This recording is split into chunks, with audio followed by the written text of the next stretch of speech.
ஒரு அருமையான ஒரு தேவனுடைய மனுஷன் அவர் ரட்சிக்கப்பட்ட சாட்சியை அவர் சொன்னார்.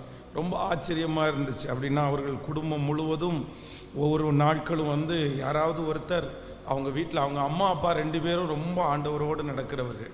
அப்போ யாராவது பாஸ்டரை வீட்டில் கூப்பிட்டு ஜெபம் பண்ண வந்தால் இந்த பிள்ளைங்க ஒரு வாரத்தில் உட்காந்து அவங்கள கிண்டல் பண்ணுவாங்களாமா. என்ன இப்படி ஜெபம் பண்ணுவார்? அவர் முடிச்சுட்டு போனதுக்கப்புறம் அவர் சொன்ன வார்த்தையை சொல்லி அந்த ஜெபத்தை சொல்லி அந்த பிள்ளைங்க ஒருத்தருக்கு ஒருத்தர் கிண்டல் பண்ணி அப்படியே ரொம்ப சிரிச்சுட்டு அப்படியே போயிடுவாங்களாம். அப்போ ஒரு நாள் இந்த குறிப்பிட்ட ஒரு நபருக்கு ஒரு பெரிய விபத்துக்குள்ளாகி அவருடைய காலில் பல இடங்களிலே எலும்புகள் முறிஞ்சு வீட்டில் படுத்த படுக்கையாக இருக்கும்போது அதே போல் அந்த ஊழியர்கள் ஜெபிக்கிறதுக்காக வந்தாங்களாமா. அதே போல் அவங்க கூட பிறந்த அந்த அண்ணன் தம்பி எல்லாரும் அவங்க ப்ரேயர் பண்ணும்போது வசனம் சொல்லும்போது கிண்டல் பண்ணி சிரிச்சாங்களாமா. ஆனால் இந்த கால் உடஞ்சிருக்கிற இவருக்கு மட்டும் அவங்க சொல்கிறது எல்லாமே அவருக்கு புரிஞ்சிருச்சாங்க. அவங்க சொல்கிறதெல்லாம் அவருடைய இருதயத்துக்குள்ளே போய் அவரை அறியாமலே அவர் அழுது ஜெபம் பண்ண ஆரம்பித்து ஆண்டவர் என் கூட பேசுகிறார் அப்படின்னு சொன்னாங்களாமா.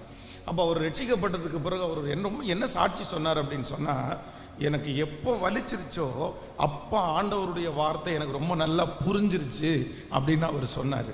அப்போ நம்முடைய வாழ்க்கையில் சில நேரங்களில் ரொம்ப நம்ம சந்தோஷமாக இருக்கும்போது ஆண்டவருடைய வார்த்தைகள் நமக்கு புரியாது.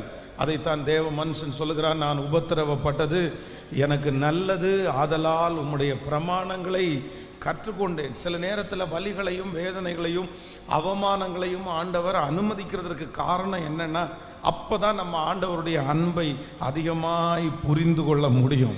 ஆண்டவர் யார் அப்படின்னு புரிந்து கொள்ள முடியும். அவருடைய வசனம் அப்பொழுது தான் நமக்கு புரியும். அதனால் எல்லாரும் என்ன சொல்ல போகிறோன்னா, நான்